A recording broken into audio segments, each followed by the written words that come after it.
when I look at George Washington's career, Mm.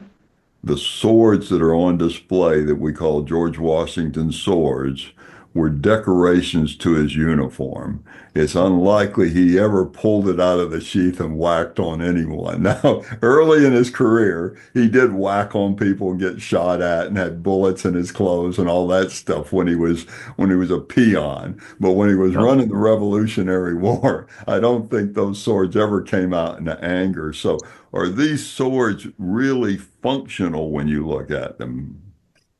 I would say that they most likely are the blades that are were mass produced like in Sheffield or places in England. So they're all of the same quality.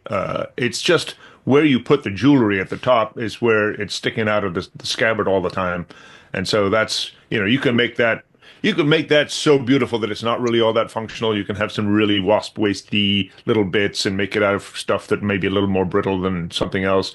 But in general, I would say that the blades most likely were just as good as any other. Yeah, and when you look at cutos in particular, or hunting hangers, which they fall into the same category, these were usually not what you would consider like a saber, a fighting saber. Yep. They were a backup weapon more than anything else. They you shoot something, it's wounded, you come up, you have something to stab it with that's long enough to reach. Yep. But it's still a fighting blade. There's no doubt that a blade that's, I mean, this is a 30-inch blade that's got about an inch and a quarter width here, and then tapers down to a very aggressive point.